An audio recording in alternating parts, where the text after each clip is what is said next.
Welcome back to Trailblazers. This morning we got the opportunity to sit with Miss Dorothy Henderson, who has been a longtime staple in our community. She has served on the Ashdown School Board for numerous years, as well as a lifelong career in education, as well as she has served in various and multiple other positions, including her sorority, aka Alpha Kappa Alpha.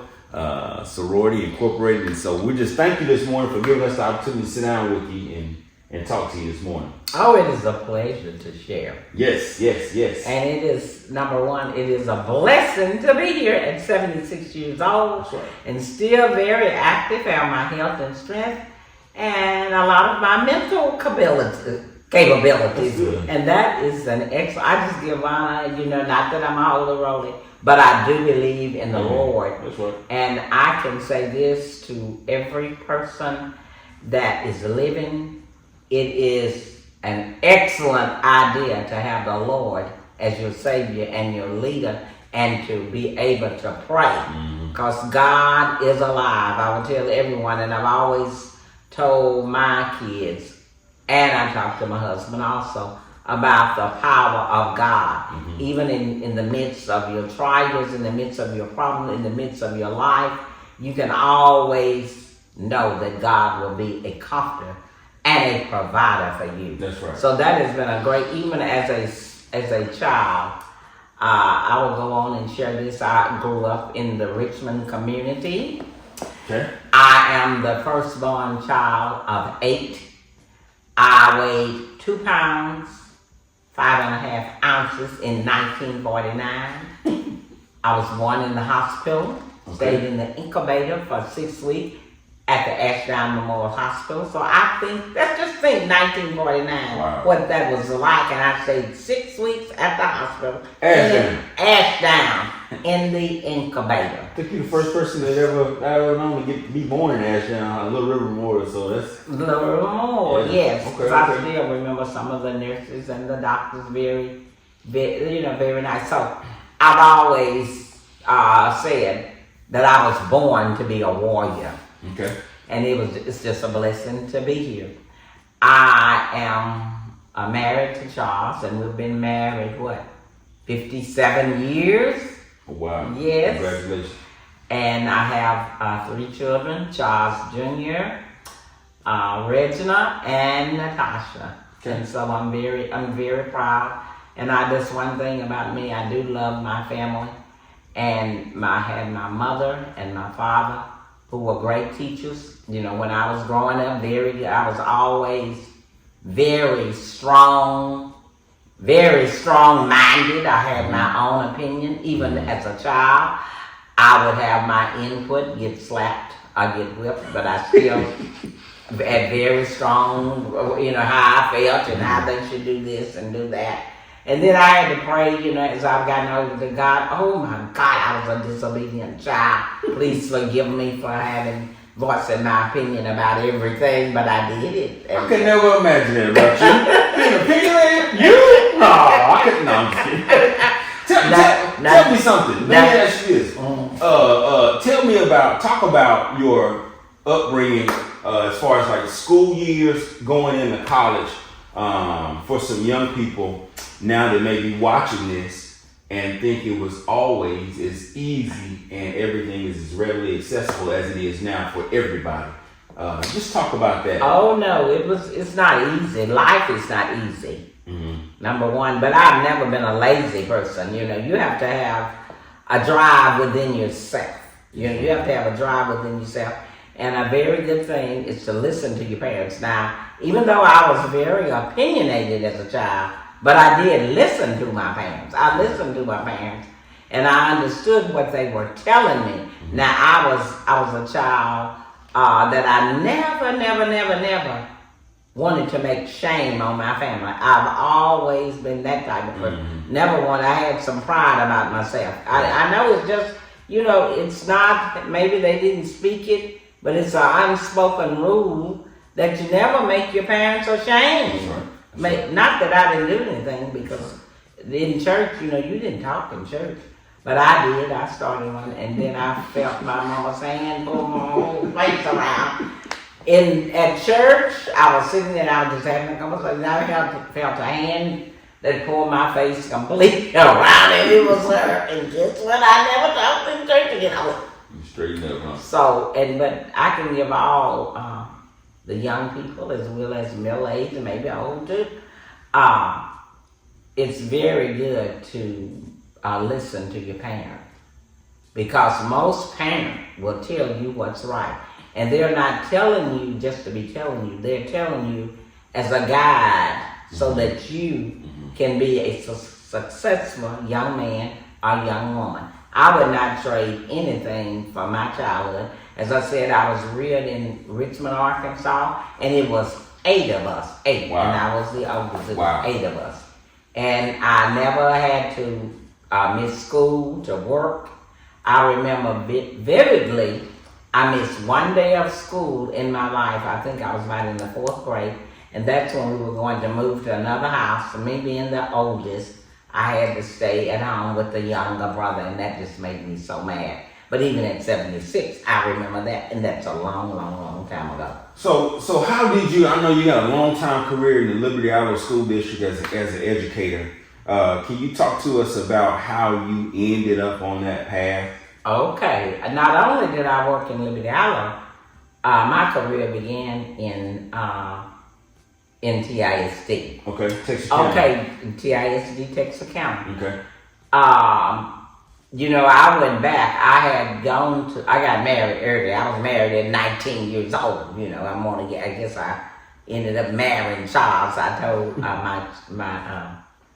my kids that I couldn't get away from him. He was there in the morning, he was there at lunch, and he was there at night begging me. Really? That's what I said. Okay, I know, okay, but that's not. It's your story. But You tell you know what? what? That's a joke. But he did pursue me. Okay, I okay. can't understand young ladies pursuing a man. A man is supposed to me in my book. A man is supposed to pursue a woman. I know maybe that's a little bit old-fashioned, but that's the way I feel in 2025. All right. So we got married at 19 years old. I was 19. And so we've been married, 57 years, 57, 58 years. So we've been married. It has been some ups and it has been some downs, but mostly ups. Mm-hmm. Mostly ups, because I'm a very strong woman, opinionated, and a man is supposed to be the man of the house and the boss, but we work together. I'm not saying I have a boss, because we work together. Even at 76, I don't believe in nobody bossing me around. We're gonna work together and work it out together. That's the way it is. When you were did you always know you wanted to be a teacher? When you were younger, like some kids growing up, hey, I want to be this or I want to be that. Did you always know you wanted to be in education? Well, I wanted to really, my dream was to be a public speaker and travel all over the world just speaking to people. Mm-hmm. And I've done some public speaking, but that was my dream. But later on, after I was married, I went back. I did some studies in business, and then I decided that the best thing for me to do, the best career path for me was to be an educator, because I would have time with my kids. Mm-hmm. I stayed home mostly and was a homemaker, if you want to say it. That's old-fashioned, but anyway, I stayed home and I was involved in school, with the school activities with my students. I started teaching when my baby child, youngest child, Natasha, went to 1st grade. That's when I started teaching. Okay. And then I finished, I started college at a later age, but then I started teaching when Natasha went into 1st grade. Wonderful. So let's not overlook that. That's great that you went later, completed it, then went back and started your career.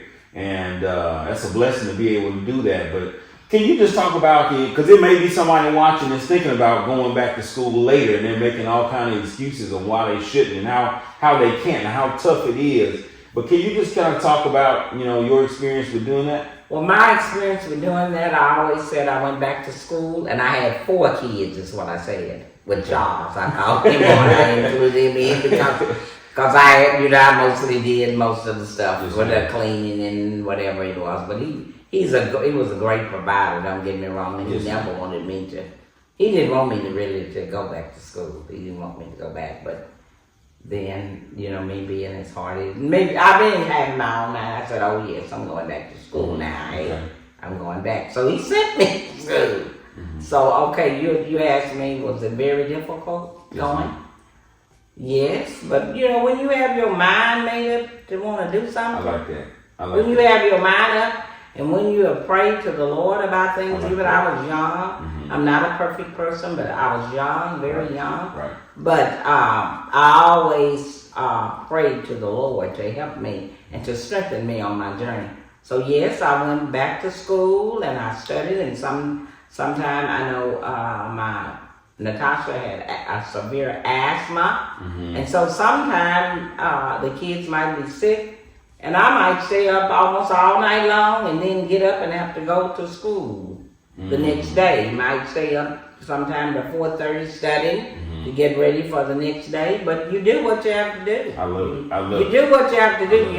You have to push yourself. Right. So if it's anything you want to do, just go for it. Go for it. Now Made saying that it's easy, no, it was not easy, because in going back to school, there was some things there was some prejudice, because I went, it was all white, most of the time. It was What year was that? Is that back in the day? Back in the day. Okay. Back in time. As my old master used to say, time long ago. Not long time ago, but time long ago. So talk about, now I know you're a part of the AKA sorority. Talk about your involvement with the AKAs and what that means to you. Well, that's, the AKAs, that's a community service organization. Okay.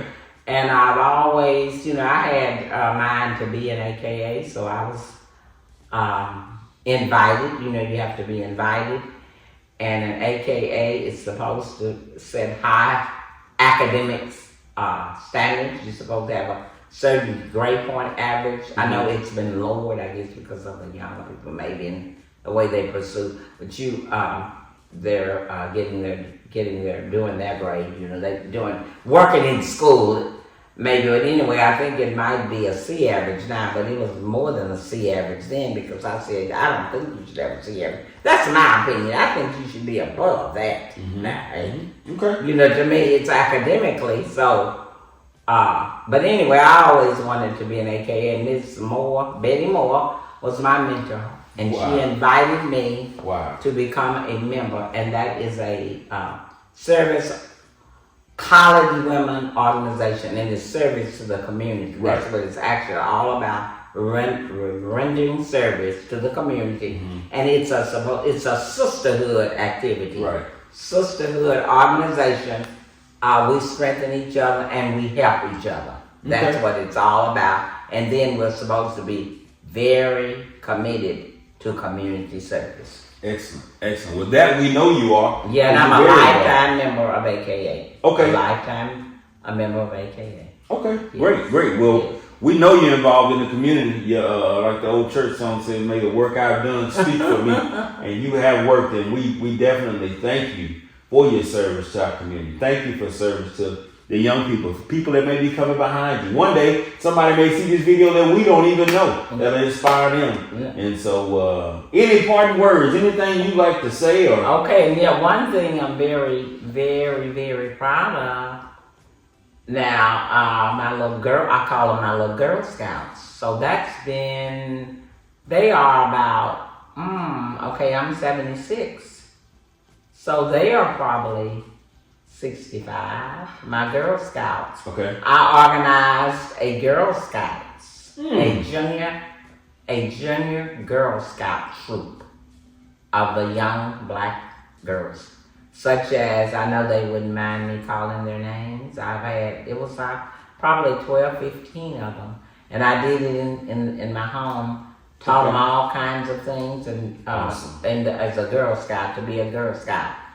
And they have become successful. And I was like in my 20s doing this. And I'll bring them all. After school, they would come, and then I would teach them. And we'd do activities, and we would have refreshments.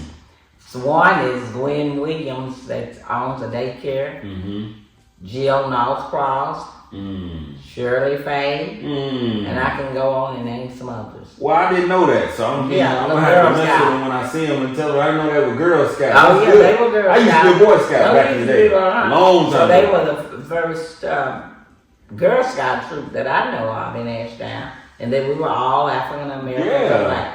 See, that's something right there I didn't even know. But thank you again for that. Thank you for serving. I know I'm going round and around. But no, that's what this is about. That's what this is about. It's to inspire the ones behind us, but also to inform those who may not be aware of some of the sacrifices and trails that have been blazed by individuals in our community like you. So again, thank you so much. And then being on the Ashdown School Board, you know that there were we had one African American on the school board a long time ago, Reverend Jerry Pickens. But anyway, we didn't have many. So what happened is we sued the Ashdown School District and created more minorities vacancies. So what happened?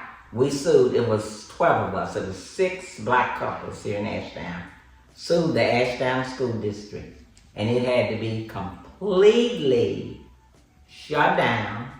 Those people that were on the board, they had to rerun. And I became a member of the Ashdown School. What year did that happen? When was this? Oh God, you should. 80s, 90s, 90s. It was in the 90s. Okay. It was probably 90.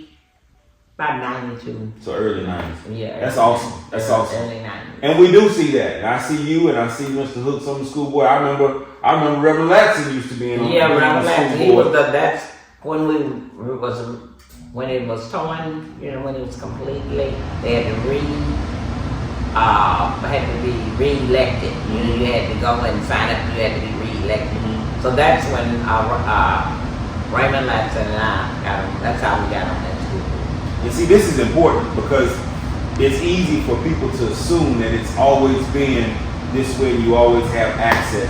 And like I tell the kids in the Sunday school class, hey, your grandparents can't even walk through the front door at the grocery store that you just take for granted. So we thank you for all your sacrifices and everything that came with that you don't talk about and all the stuff that you had to go through. We appreciate it. We really do. That's true. And you can imagine the looks of some people when I was the first black woman. Well, I guess the only black woman that been on that. And I don't just shout that out as being proud. I wanted to make a difference in the community. And you can imagine it's how you were looked at when you were seated at the first meeting. People would look at you and try to intimidate you, but I've never been intimidated. Ever since I was knee out to a duck, excuse me. I've never been intimidated by anyone. Even back then, I've never been intimidated. Never been ashamed of who I am. And I had freedom of speech. So, if I had been born later, I probably would have been dead because they probably would have killed me. But anyway, I'm still outspoken at this day. I was outspoken even as a small fucker. Well, I'll say this. And even I was reared in the Richmond community. And I went up to one of our neighbors' house, which this was a white person. By no means am I racist because I have white friends too. But I was at the door knocking, niggas knocking on the little girl. I shall never forget it. I was just knocking on the door. And one of the black men said, "What are you doing, girl? You don't supposed to be at the front door. You need to go." I didn't go in the back. I kept on knocking until they came to the door. And we went to the back door. Wow.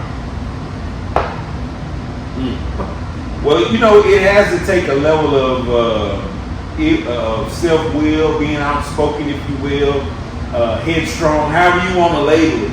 You have to have a level of courageousness. You think about everybody who's made a difference in society, even somebody like Dr. Martin Luther King. This man had to be courageous. He lived under constant threat, under constant pressure, but to still proceed forward, thinking about others And that's what you've done. That's what you've But done. anyway, I've been, I know a lot of people don't know this. I asked them to clean the ditches, to get our ditches clean and to mow in our community. So I had to go and speak before the meeting, a meeting downtown. They had their city council meeting, so I was the spokesperson. Mm-hmm. So they have sent a word to me. That's their problem. That I needed to move out of. I needed to move from Ashdown. So they didn't tell me face to face, but they said it about one of their people. I guess that maybe she needs to move somewhere else. But I just thank God that He has protected me, Right. and I've not ever done anything. That's right. And at 76, I don't plan to. Well, I'm glad you're not buying it, man. Thank you. Again, I said it twice, I'm saying it 3 times. Thank you for all the sacrifices. Thank you for everything you've It's done. been a many things that we had to speak up, like, for example, one of our policemen, I will not call him name, they were trying to get rid of him.